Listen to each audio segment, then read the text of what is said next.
Meus prezados e queridos irmãos da TV Caminho Livre, graça e paz do Senhor Jesus. Cá estamos nós para mais um vídeo. Passei uns dias longe das gravações porque estava dando uma descansada. Não fiz isso ao longo de todo o ano de 2023 e aí eu tinha que dar uma paradinha para dar uma respirada. Meus irmãos,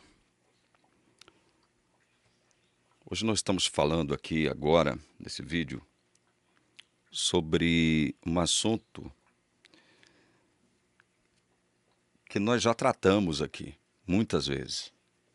Tem gente até que nem gosta mais de ficar ouvindo sobre isso.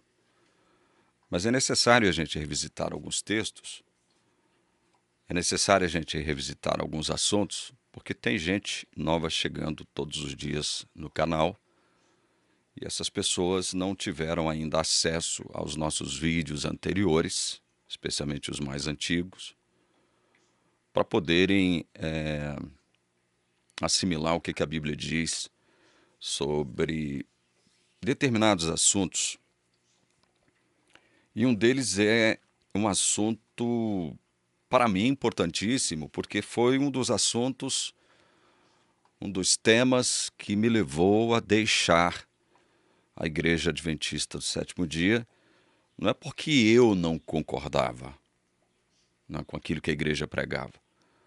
É porque a Bíblia, ela, embora pareça, em alguns pontos, ser clara, em outros, ela não é tão clara, e aí há a possibilidade de as pessoas fazerem muita confusão acerca desse assunto. Que assunto é esse?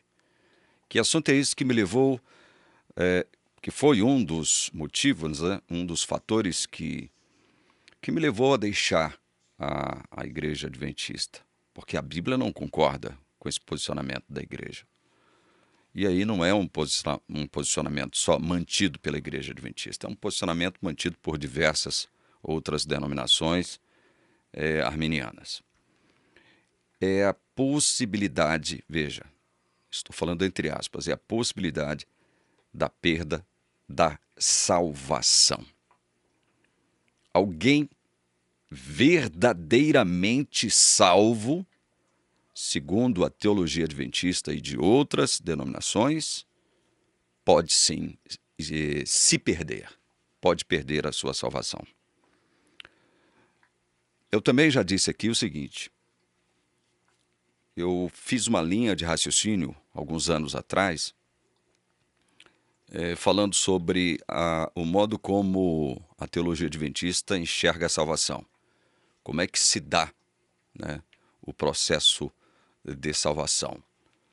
A pessoa, ela, por si mesma, ela decide-se por Deus, decidindo-se por Deus, vou ouvir a palavra, né? Decidindo-se por Deus, ela passa por si mesma a crer em Jesus Cristo, né, como Salvador e Senhor, por si mesma.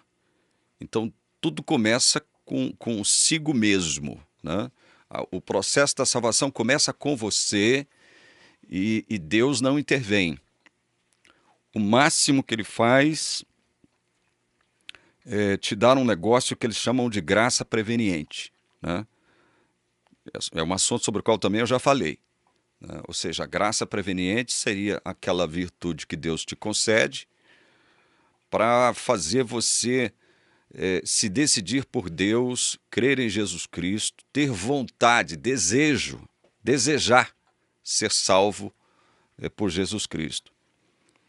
E só o fato de a teologia adventista admitir esse negócio de graça preveniente já desmonta essa tese de que a salvação começa conosco. Ela começa com a gente aqui. Ela é de baixo para cima, não de cima para baixo. Bom, se a graça preveniente entendida, esse é um conceito do arminiano, entendido pelos arminianos, ela é um fato, né? Ou seja, Deus oferece obrigatoriamente a salvação para todos, toda criatura da face da terra, e a graça preveniente vai suprir justamente aquilo que falta ao ser humano, que é o desejar pertencer a Deus, é o desejar pertencer a Jesus Cristo. Se a graça preveniente tem que ser oferecida a toda criatura e ela vem oferecendo justamente aquilo que falta a toda criatura, que é o desejo de pertencer a Deus, então a graça preveniente, que vem de cima para baixo, ou viria de cima para baixo, né, que é um postulado da Igreja Adventista e do Arminianismo, ela, ela quebraria esse negócio. Não, a salvação começa com o ser humano. Tem que começar obrigatória e necessariamente com o ser humano, porque o ser humano não é boneco, o ser humano tem livre-arbítrio, o ser humano não é marionete. Mas se a graça preveniente vem de cima para baixo para me oferecer aquilo que falta em mim, que é o desejo de pertencer a Deus, e a graça preveniente ela tem que obrigatoriamente ser oferecida a todo ser humano, então necessária e obrigatoriamente todo ser humano teria que ser salvo. Porque a graça preveniente supre aquilo que falta no ser humano para que ele possa pertencer a Deus, para que ele possa crer em Jesus Cristo. É isso que postula a teologia adventista com relação a esse assunto da graça preveniente. Mas aí vai dizer a teologia o seguinte: não, mas tudo começa conosco. Sim, tudo começa com você. E a graça preveniente? Veio de onde? Veio de você mesmo? Graça de si para si? Não. Supostamente ela viria de Deus. Né? Porque na orientação teológica reformada, calvinista, não existe esse negócio de graça preveniente. A graça, primeiro, a graça é uma só. Deus concede graça aos seres humanos. Agora, ela se manifesta de dois modos. Como graça geral, e um exemplo disso é quando Jesus diz lá no Evangelho de Mateus, né? O meu sol ilumina justos e justos. A chuva cai sobre a cabeça de justos e injustos, ou seja, sol e chuva são manifestações da graça geral de Deus. E o outro modo em que a graça de Deus se manifesta é uma graça especial, que é a graça salvífica. É aquela graça que Deus dispensa aos seus eleitos, aos seus escolhidos. Muitos são chamados, poucos escolhidos. E quando Jesus estiver voltando, ele enviará os seus anjos com forte clangor de trombetas, tocar de trombetas, para recolher dos quatro cantos da terra quem? Os seus escolhidos. Então, a graça especial se manifesta nos escolhidos, é a graça salvífica, redentiva. Nós dizemos que ela não pode ser resistida, não é porque Deus é arbitrário, não. Não é porque nós somos marionetes, por outro lado, bonequinhos, não. É porque ela é eficaz, ela chega para trazer a pessoa das trevas para a luz. Ela não chega dizendo assim: olha, bom, eu estou aqui, Deus deseja te salvar, eu estou aqui, a graça, né? Eu estou aqui, Deus deseja te salvar. Se você, na hora que você decidir, na hora que você escolher, eu estou aqui à sua disposição, só esperando você, né, dizer que sim. Não, a graça eficaz, essa graça especial, ela não se manifesta assim. Lembram-se de Jesus chamando os discípulos? Jesus passava por eles e dizia: André, Pedro, me sigam. E o que o relato da Bíblia diz? Que eles largaram imediatamente o que estavam fazendo e seguiram a Jesus. Vocês acham que isso é o quê? É mágica? Vocês acham que Pedro e André foram marionetezinhas, bonequinhos nas mãos de Deus, de tal forma que imbuídos ali das suas tarefas cotidianas, né? Que inclusive era o meio de vida deles, pescadores, né? Jesus passa por eles, os chama, e aí eles vão dizer para Jesus: Senhor, dá um tempinho para a gente pensar se é isso mesmo que a gente quer. Será que o Senhor nos dá um tempinho para a gente analisar a conjuntura? Porque esse aqui é o nosso meio de vida, né? É através da nossa pescaria que a gente põe o pão na mesa. Então, será que o senhor podia dar um tempinho para a gente analisar o seu chamado? A sua proposta de seguir o Senhor? Foi isso que aconteceu, gente? Com todos os discípulos? Foi isso que aconteceu? Não, Jesus passou e os chamou. E a Bíblia diz que eles deixaram o que estavam fazendo imediatamente e seguiram Jesus. Largaram tudo e seguiram Jesus imediatamente. Isso é um exemplo de graça eficaz.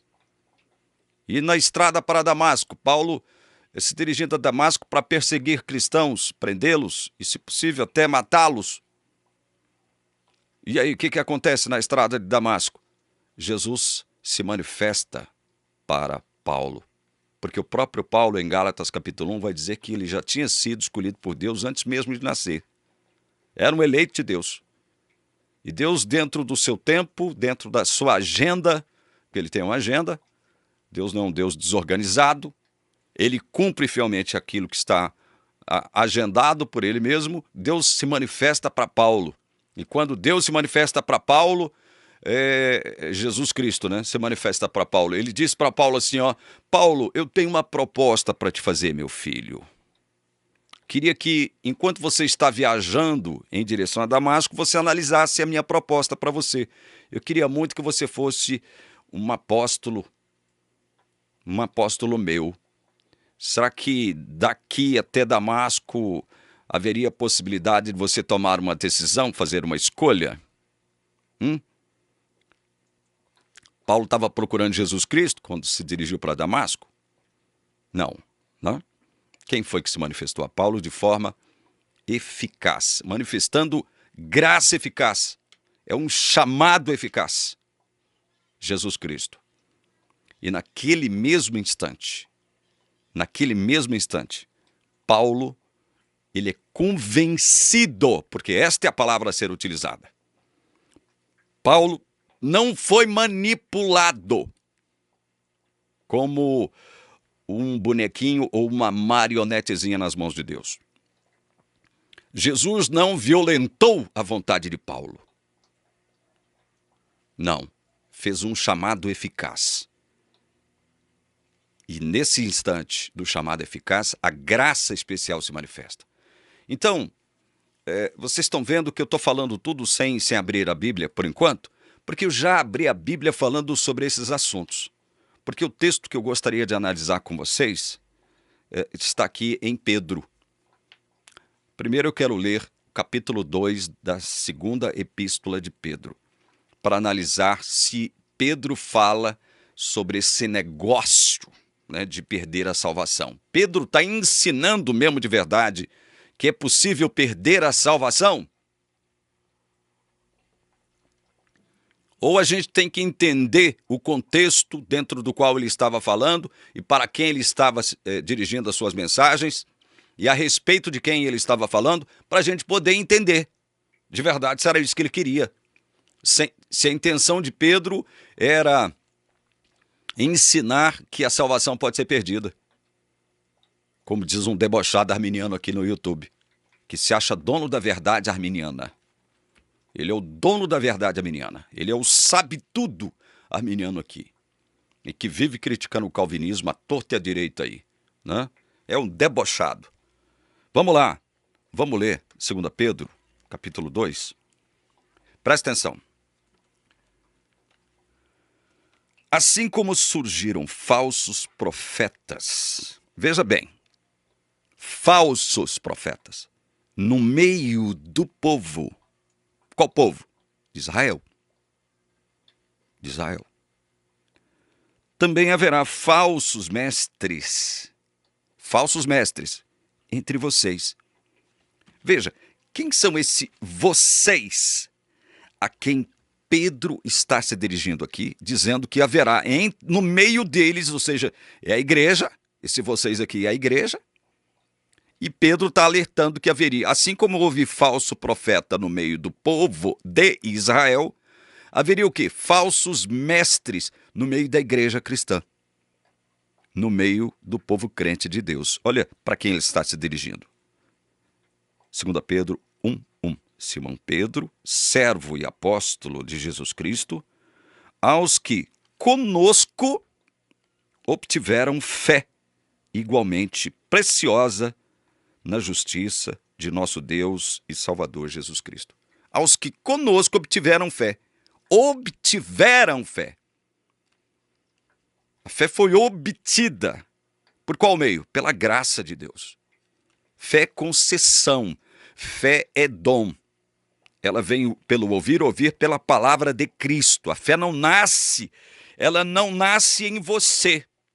Agora, para você mesmo crer em Jesus Cristo, é necessário que a fé venha. E fé é dom. 1 Coríntios 12:9. Fé é concessão divina. Então veja, para quem Pedro estava escrevendo aqui? Para os crentes da igreja cristã. Para os crentes. Então ele faz uma comparação, dizendo o seguinte, olha, assim como houve falso profeta no meio do povo de Israel, haverá falsos mestres no meio de vocês. Veja, gente, uma coisa falsa jamais se tornará verdadeira. Pega um ouro falso. Por mais que você se esforce, por mais que você aplique processos alquimísticos sobre esse ouro falso, ele jamais se tornará ouro verdadeiro. O falso jamais será verdadeiro. No entanto, o falso pode estar no meio do verdadeiro. E era o caso aqui. Uma coisa que Jesus contou foi a parábola do trigo e do joio, demonstrando com isso que haveria o quê no meio do trigo? Haveria o quê? Haveria joio. E o joio se parece muito com o verdadeiro. E Jesus ainda deixou bem claro, ao terminar de contar a parábola do trigo e do joio, o seguinte, olha, não se meta uma besta de querer separar o trigo do joio, porque vocês, ao tentarem fazer isso, vocês vão acabar arrancando o joio, vocês poderiam acabar arrancando o joio, assim, arrancar o trigo, assim como o joio. Então, não se meta uma besta de fazer isso. Essa tarefa de separar o joio do meio do trigo é minha. É uma atribuição exclusiva de Deus, não é nossa.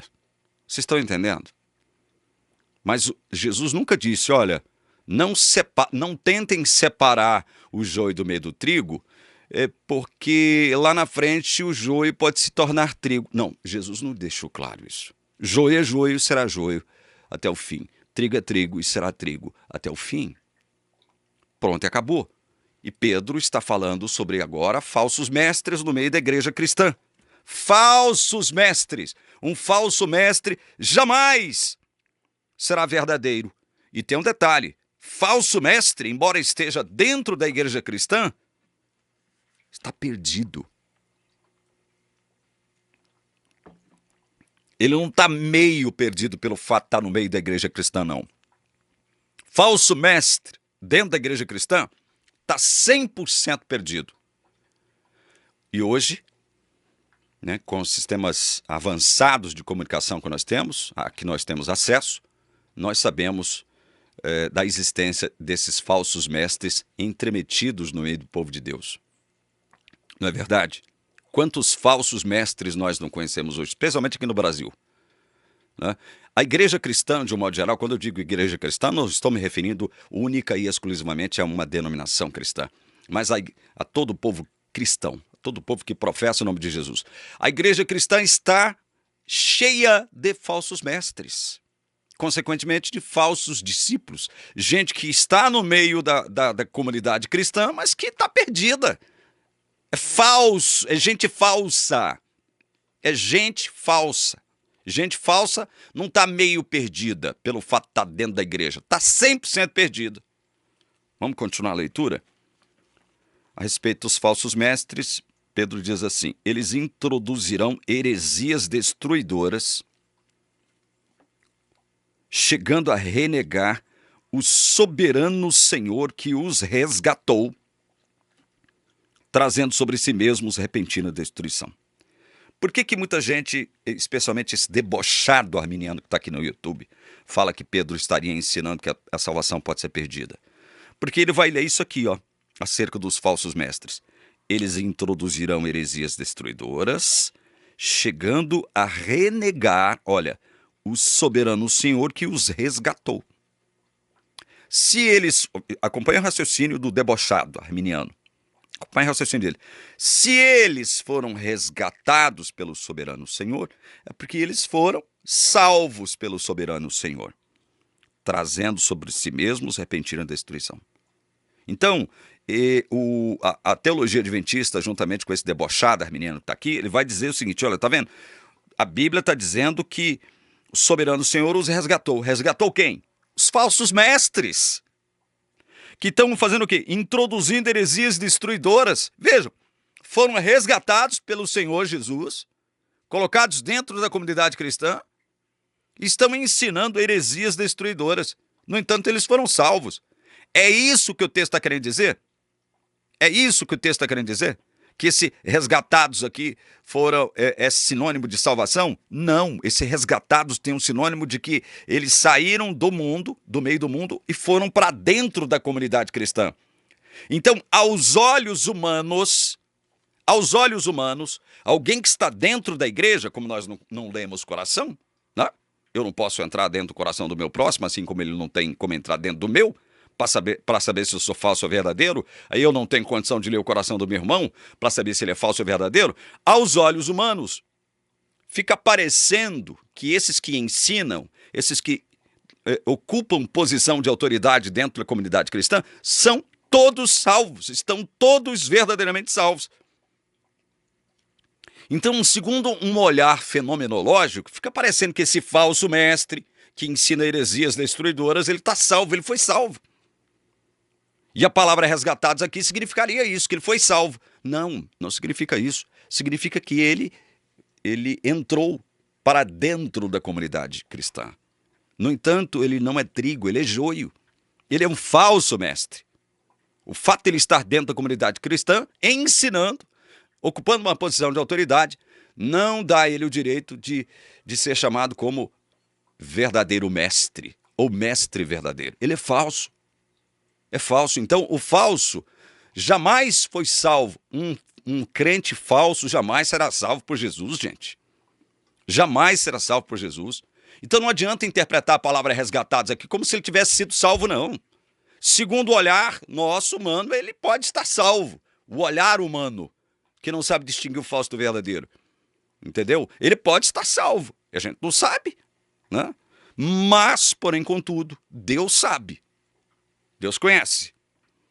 2. Muitos seguirão as suas práticas libertinas e por causa deles o caminho da verdade será difamado. Veja, muitos seguirão as suas práticas libertinas. Ora, quem é que vai seguir as práticas libertinas dos falsos mestres que ensinam heresias destruidoras? Quem é que vai seguir? Senão o crente falso. Senão o crente falso. Senão o joio. É o joio que vai seguir. É o crente falso que vai seguir. Aí alguém pode perguntar, mas se fosse assim, por que Pedro está exortando? Justamente porque a verdadeira salvação, o verdadeiro resgate, já foi o quê? Ele já aconteceu. Ele já aconteceu. Então, entre os verdadeiramente salvos, haveria os verdadeiramente perdidos. Para você não se desanimar, quando esses falsos saíssem do nosso meio, é que Pedro vai exortar, é que Pedro vai advertir. Exortações e advertências existem e foram direcionadas para quem? Para os filhos de Deus verdadeiramente. Exortações e advertências existem para os filhos de Deus e não para os falsos filhos de Deus. Olha, o escritor da carta aos Hebreus, ele deixa claro essa questão. Eu abro aqui agora, abrindo um parêntese dentro do nosso estudo. Hebreus 12, do verso 4 até o verso 7. Olha, na luta contra o pecado, vocês ainda não resistiram até o sangue. E vocês se esqueceram da exortação que lhes é dirigida como a filhos. Filho meu, não despreze a correção que vem do Senhor, nem desanime quando você é repreendido por ele, porque o Senhor corrige a quem ama e castiga todo filho a quem aceita. Há castigo para o filho que o aceita. Mas por que Deus castiga o filho que o aceita? Para ensiná-lo. Alguma coisa que de outro modo ele não aprenderia. Verso 7. É para a disciplina que vocês perseveram. Deus os trata como filhos. E qual é o filho a quem o pai não corrige? Então Pedro, quando ele se propõe a fazer essas exortações e advertências aqui, para os da comunidade da fé, porque é para esses a quem ele estava escrevendo, para os eleitos de Deus, ele faz exortações, ele faz advertências. Para quê? Para que eles não tropeçassem, não se desanimassem com os sofrimentos que já estavam pesando sobre a igreja cristã primitiva. Exortações, advertências, disciplina para os verdadeiros filhos. E aqui, muitos seguirão as suas práticas libertinas, por causa deles o caminho da verdade será difamado. 3. Movidos por avareza, eles explorarão vocês com palavras fictícias, mas para eles a condenação decretada há muito tempo não tarda e a destruição deles não caiu no esquecimento. O que Pedro está falando aqui?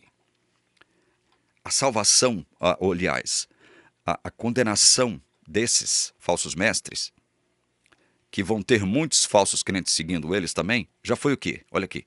Mas para eles, a condenação decretada há muito tempo não tarda. Deus já condenou esses. Deus já condenou esses.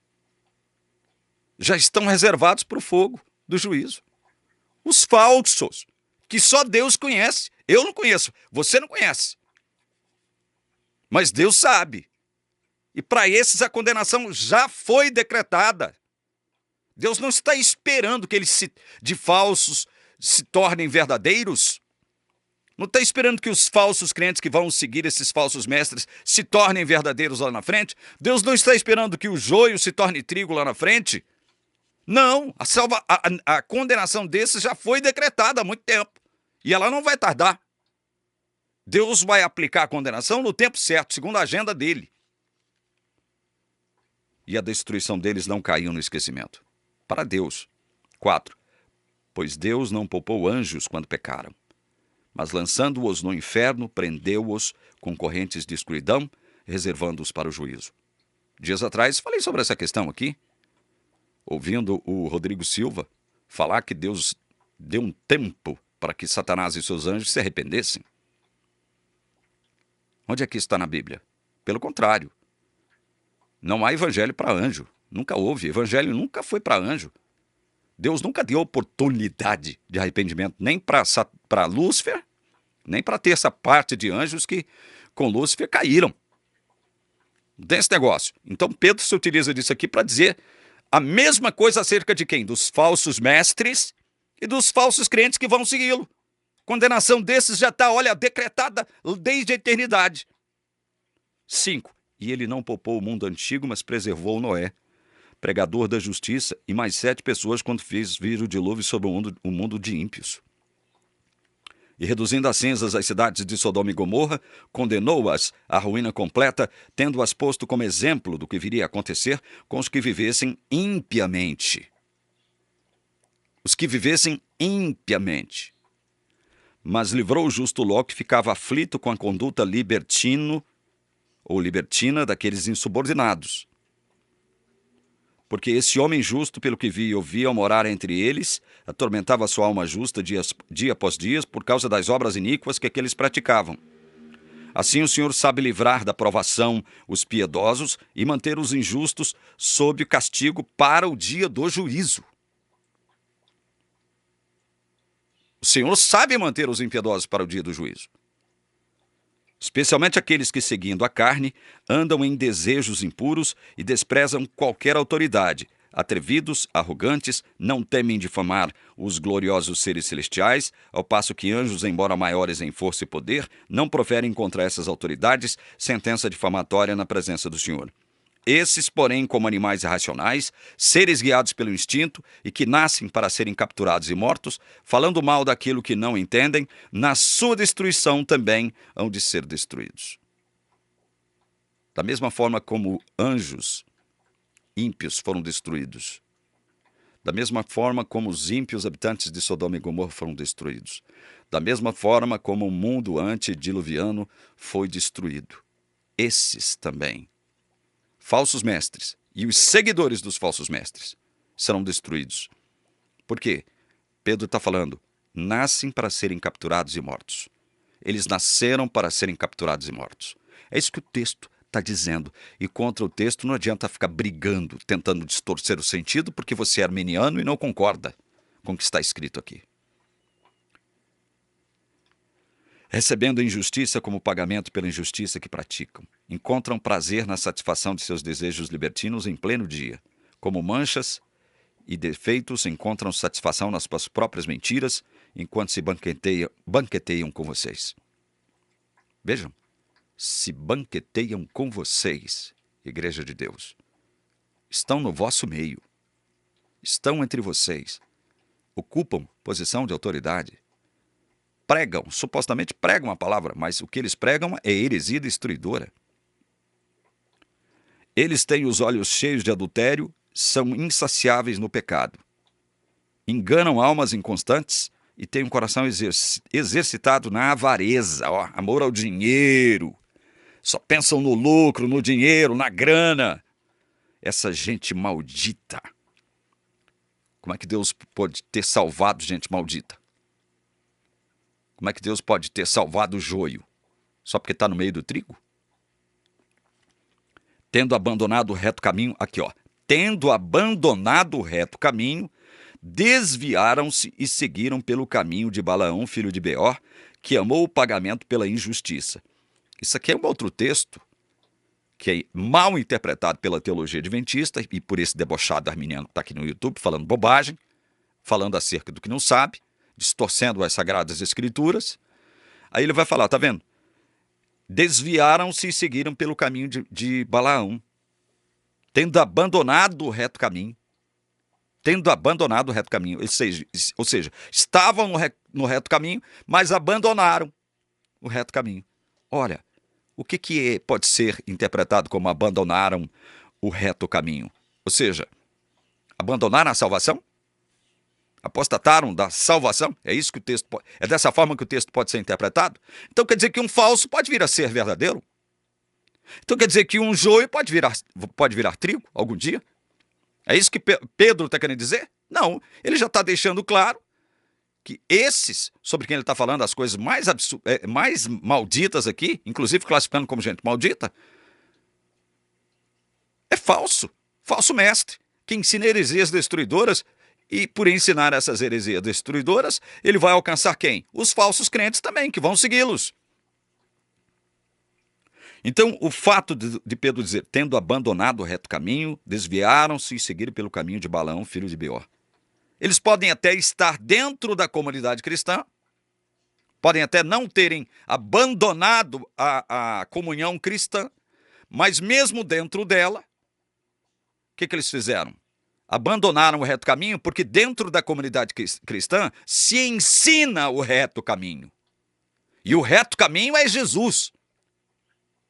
O reto caminho é Jesus. E se eles estivessem seguindo o reto caminho, jamais se desviariam, porque o caminho reto é Jesus Cristo. Quando você caminha no caminho reto que é Jesus Cristo, eu sou o caminho, a verdade e a vida, você não erra. Você pode até tropeçar e cair, né, ao longo do caminho. Isso pode acontecer, como já mostrei na Bíblia. Depois você lê Daniel 11:35. Muitos cairão. Muitos sábios e entendidos cairão. Para quê? Para serem o quê? Purificados, embranquecidos, amadurecidos, ensinados, né? Porque Deus disciplina filhos, Deus exorta filhos, Deus oferece advertências, Ele faz advertências aos seus filhos. Então Pedro fala dos maus para alertar os bons sobre a existência dos maus dentro da própria comunidade cristã. Esses maus nunca foram salvos. Abandonar o reto caminho não significa que apostataram da verdadeira salvação. Mas ele foi repreendido pela sua transgressão, está falando de Balaão, né? Um animal de carga, mudo, falando com voz humana, refreou a insensatez do profeta. Esses tais, olha, são fontes sem água. É uma cisterna sem água. Serve para quê? Para nada.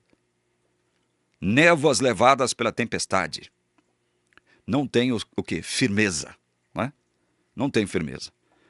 Para os quais está reservada a mais profunda escuridão. Está reservada a mais profunda escuridão. Assim como foi decretada a condenação deles. Nasceram para serem capturados e mortos. É o que a Bíblia está dizendo. Não adianta, arminiano, você vir aqui, não adianta teologia adventista, você vir aqui e tentar distorcer o sentido daquilo que Pedro está falando de modo claro. 18. Porque falando com arrogância palavras sem conteúdo, enganam com desejos libertinos de natureza carnal aqueles que de fato estavam se afastando dos que vivem no erro. Prometendo-lhes a liberdade, quando eles mesmos são escravos da corrupção, pois aquele que é vencido fica escravo do vencedor. Esses mesmos, sobre quem Pedro está escrevendo, dizendo que eram falsos, eram o quê? Escravos da corrupção. Como é que então um dia eles foram salvos? Como? Como é que um dia eles estavam caminhando no reto caminho, que é Jesus Cristo? Se eram falsos. E se estavam ensinando doutrinas, heresias destruidoras. Como? Estando em Jesus Cristo, verdadeiramente em Jesus Cristo, poderiam ensinar doutrinas, heresias destruidoras. Me digam, como, caminhando no reto caminho, eram escravos da corrupção? Verso 20. Portanto, se depois de terem escapado das contaminações do mundo mediante o conhecimento do Senhor e Salvador Jesus Cristo, se deixam enredar de novo e são vencidos, o seu último estado se tornou pior do que o primeiro. Mais um texto que é interpretado da seguinte forma. Está vendo como eles foram salvos? Vai dizer esse debochado arminiano que está aqui no YouTube ensinando coisas antibíblicas. Está vendo como eles foram salvos? Aqui, ó. Depois de terem escapado das contaminações do mundo, mediante o conhecimento do Senhor e Salvador Jesus Cristo, se deixam enredar de novo e são vencidos. Eles conheceram o Senhor e Salvador Jesus Cristo, escaparam das contaminações do mundo. Como que eles escaparam das contaminações do mundo se Pedro está falando que eles sempre foram escravos da corrupção? Gente maldita. Gente avarenta, gente que pratica todo tipo de erro, todo tipo de corrupção, todo tipo de pecado. Como que estando dentro da comunidade cristã, mesmo estando dentro da comunidade cristã, essa gente pratica todo tipo de pecado, ensina heresias destruidoras? Como que eles estavam salvos lá? Se fosse assim, Pedro estaria se contradizendo. Por que Pedro está dizendo que depois de terem escapado das contaminações do mundo? Porque saíram do mundo e vieram para dentro da comunidade cristã.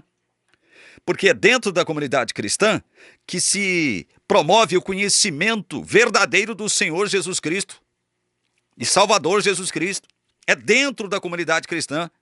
É a comunidade cristã que fala, é a comunidade cristã que professa, é a comunidade cristã que prega verdadeiramente o Senhor e Salvador Jesus Cristo.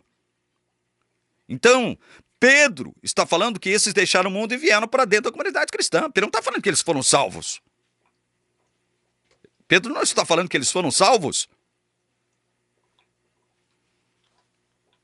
Seu último estado se tornou pior do que o primeiro. Por quê? Porque foram para dentro da comunidade cristã, estavam ouvindo os verdadeiros mestres falando a respeito do Senhor e Salvador, Jesus Cristo. no meio dos verdadeiros crentes. E, mesmo assim, continuaram praticando todo tipo de pecado e avareza lá dentro da comunidade cristã. Ou seja, o seu último estado se tornou pior do que o primeiro. Enquanto estavam lá no mundo, né, não tinham culpa nenhuma, podiam praticar tudo quanto é tipo de pecado. Para eles estava tudo bem, mas não, mas eles vieram para a luz, vieram para o meio da luz, mas eram verdadeiras trevas, lamparinas sem óleo. Estavam lá dentro da comunidade das lamparinas com óleo e acesas, mas eles mesmos não estavam acesos. É óbvio que esse último estado deles se tornou pior, porque agora eles estavam no meio da luz, estavam no meio dos verdadeiros, e mesmo assim continuavam sendo o quê? Falsos.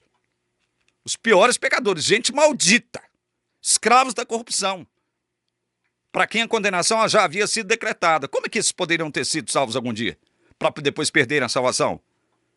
Vocês estão entendendo? O texto é claro, não adianta torcer o texto, porque você faz parte de uma orientação teológica que não aceita o seu ensino falso das Escrituras Sagradas de que a salvação pode ser perdida. 21. Pois teria sido melhor que eles nunca tivessem conhecido o caminho da justiça, do que após conhecê-lo, voltar atrás e se afastar do santo mandamento que lhes havia sido dado. Não é isso que eu estou falando? Saíram do mundo e vieram para dentro da comunidade cristã, mas mesmo tendo saído do mundo e vindo para dentro da comunidade cristã, era gente falsa, que praticava todo tipo de pecado, gente maldita, gente avarenta, gente libertina. Nunca se converteram, nunca foram luzes verdadeiras. 22. Com eles aconteceu o que diz certo provérbio muito verdadeiro. Olha aqui como é que Pedro considera esses. O cão volta ao seu próprio vômito, e a porca lavada volta a rolar na lama. Como é que os cães podem ser salvos? Eu estou falando cães, é cães no sentido moral. Pedro os chama de cães. O cão volta ao seu próprio vômito. A porca lavada volta a rolar na lama. Era cão, sempre foi cão. Era porca e sempre foi porca. E porque sempre foram cães e sempre foram porcos ou porcas, é que eles voltaram. Abandonaram o reto caminho.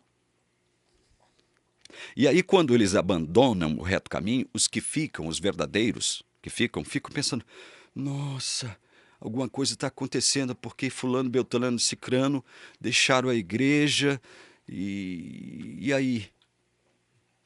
Né? Aí você fica titubeando também. Mas pense bem, meu irmão, a salvação, a sua salvação, não veio de você. O próprio Pedro, aqui na sua primeira epístola, ele diz o seguinte, olha.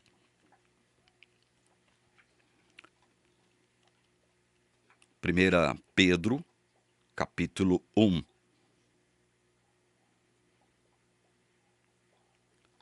Verso 18 em diante. Sabendo que não foi mediante coisas perecíveis como prata ou ouro, que vocês foram resgatados da vida inútil que seus pais lhes legaram, mas pelo precioso sangue de Cristo, como de um cordeiro sem defeito e sem mácula.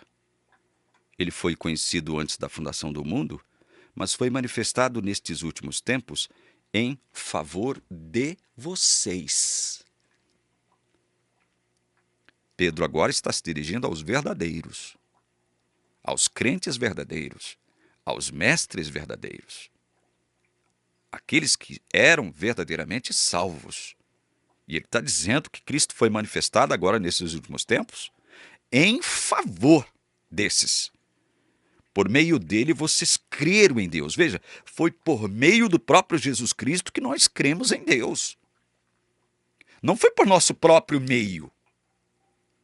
Eu creio em Jesus Cristo, mas eu não passei a crer por causa de mim mesmo, porque eu tinha dentro de mim mesmo, a semente da fé. Não, olha o que ele vai dizer.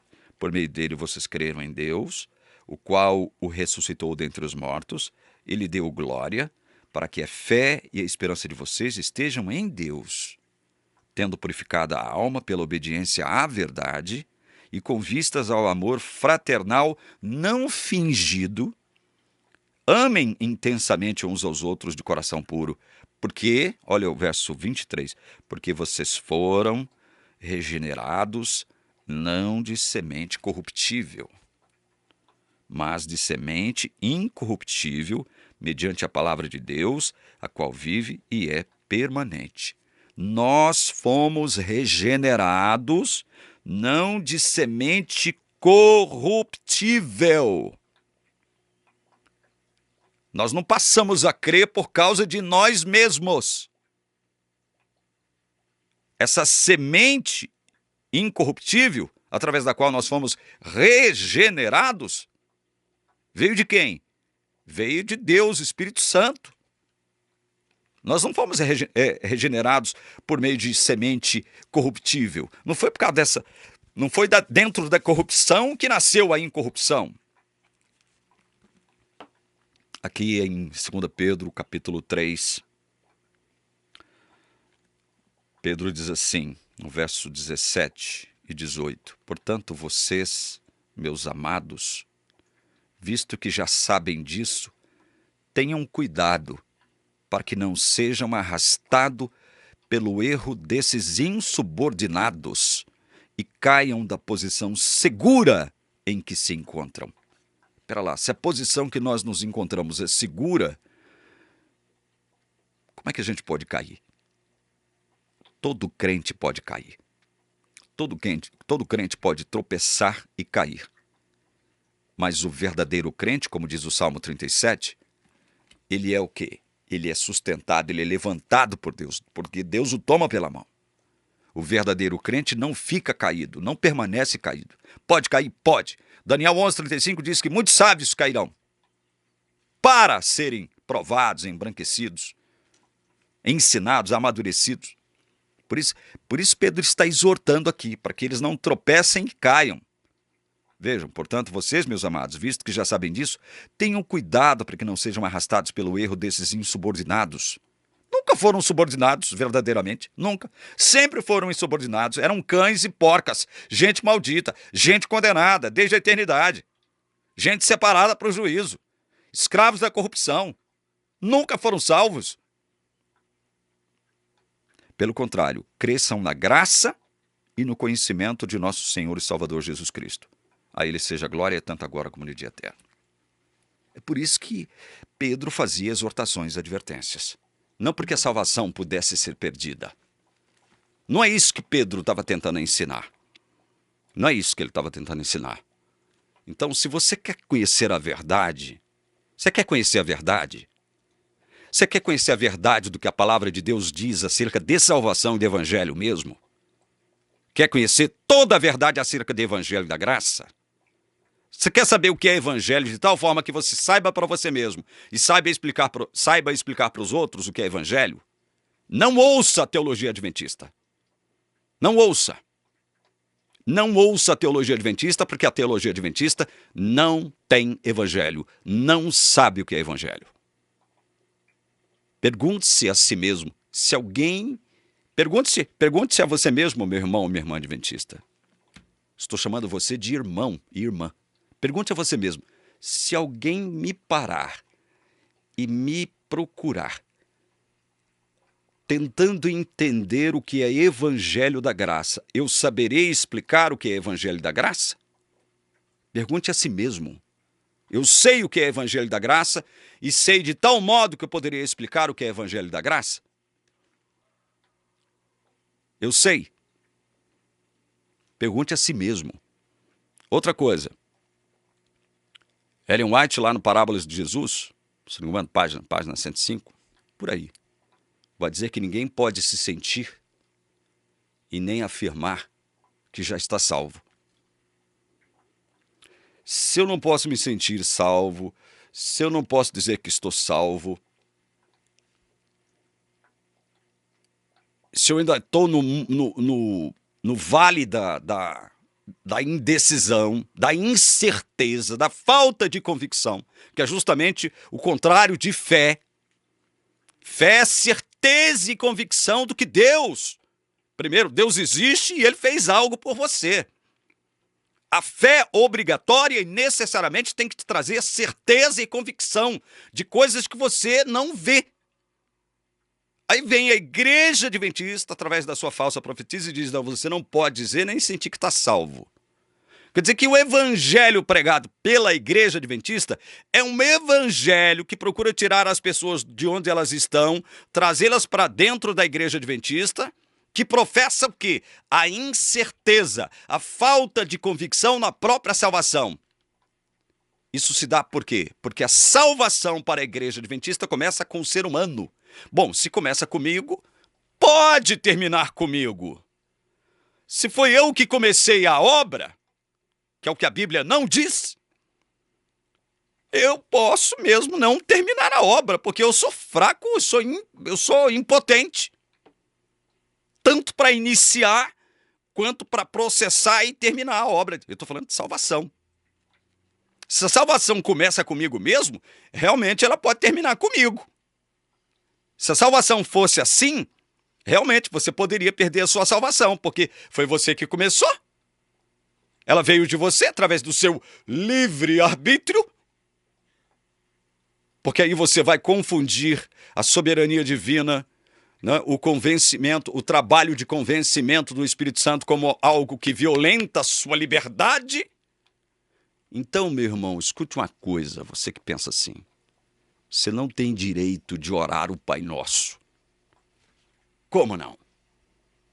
Porque no Pai Nosso, Jesus nos ensina a dizer o seguinte: seja feita a vossa vontade, assim na terra como no céu. Não a minha vontade. Veja, não a minha vontade, ou seja, não é o meu livre-arbítrio que tem que prevalecer na minha relação com Deus. Não é. Não é a minha própria vontade que tem que prevalecer na minha relação com Deus. Ou a minha própria vontade prevalece e automaticamente eu vou expulsar Jesus da minha relação? Porque Ele é Senhor, Ele não pode admitir isso. Vontade dividida. Vontade dividida só existe na música do milionário José Rico. No mundo cristão não existe vontade dividida. Ou é a sua vontade que prevalece e a de Jesus some, ou é a dele que prevalece como Senhor, a quem você ora dizendo: seja feita a vossa vontade, assim na terra como no céu. Você não pode servir a dois senhores, a si mesmo e a Jesus Cristo. Só pode haver um Senhor na sua vida. E quando há um Senhor na sua vida, é a vontade dele que tem que prevalecer, não o seu livre-arbítrio. Agora, isso não significa que Deus vai te tratar como marionetezinha, como bonequinho, como vai dizer a teologia adventista e todos os arminianos, todos eles, vão o quê? Menosprezar, inferiorizar, vão desconcertar, vão destruir, vão distorcer o sentido de soberania do Senhor Jesus. Senhorio. Ou Jesus é verdadeiramente Senhor e é a vontade dele que prevalece sobre a nossa, ou é a nossa que prevalece e ele é expulso verdadeiramente da nossa vida por conta desse negócio de livre-arbítrio. Não, Deus não pode duelar consigo mesmo. É claro que Deus não pode duelar, jamais duelou consigo mesmo e nunca vai duelar consigo mesmo. Mas quando esse ignorante desse Rodrigo Silva diz isso, ele está querendo dizer que Deus respeita o livre-arbítrio humano. É mesmo? E o seja feita a vossa vontade? E o Deus, você não pode servir a dois senhores? Onde é que fica? Onde é que fica isso? Parem e pensem. A salvação pode ser perdida, ou poderia ser perdida, se a salvação começasse comigo mesmo, em mim mesmo, através de mim mesmo, através do meu livre-arbítrio. Se a salvação for da forma como os arminianos, especialmente a teologia adventista, professa, postula para o mundo, aí ela pode ser perdida mesmo. Aí eles têm razão. Mas é isso que a Bíblia diz? Que a salvação nasceu de semente corruptível? Veio de você mesmo? Hã? É isso? Não, não veio. Não veio de você mesmo. Veio de Deus. Veio como graça. Algo que não tem preço, você não consegue pagar. É de graça, é graça gratuita. É de graça. Se é de graça, você não tem como pagar, ou seja, fazer negócio com Deus, fazer barganha com Deus. Não é o seu livre-arbítrio, o seu desejo pecaminoso, o seu desejo corrupto, que vai se transformar em desejo puro, santo, imaculado. Não é. O trigo é trigo, porque Deus determinou que ele seja trigo. O joio é joio, e jamais será trigo. E o joio será condenado justamente porque é joio, é responsável pelas suas obras. Não porque Deus forçou ele a ser joio. Ele já nasceu como joio, já veio ao mundo como joio. É como Pedro diz lá, na sua segunda epístola, capítulo 2, como nós lemos, a condenação desses já foi decretada. Essa gente maldita, escravos da corrupção, que praticam todo tipo de pecado libertino, avareza. Já foi decretada a condenação desses lá na eternidade. Olha, se você não crê nisso, eu estou fazendo a minha parte de pregar o que a palavra de Deus diz. Sem distorcer. Sem esse negócio, isso aqui está parecendo... Não, sem esse negócio. A palavra de Deus é clara. Agora, se você quer entendê-la mesmo de verdade, presta atenção no que ela diz como um todo. E não fica só preso num textinho aqui ou outro acolá e construindo um castelo de areia, um castelo de vento sobre um textinho. Saiba interpretar a palavra de Deus corretamente, porque senão ela se torna um livro contraditório. E aí você não deve dar atenção a um livro contraditório, que ensina coisas contraditórias. Deus abençoe você, em nome de Jesus. Amém.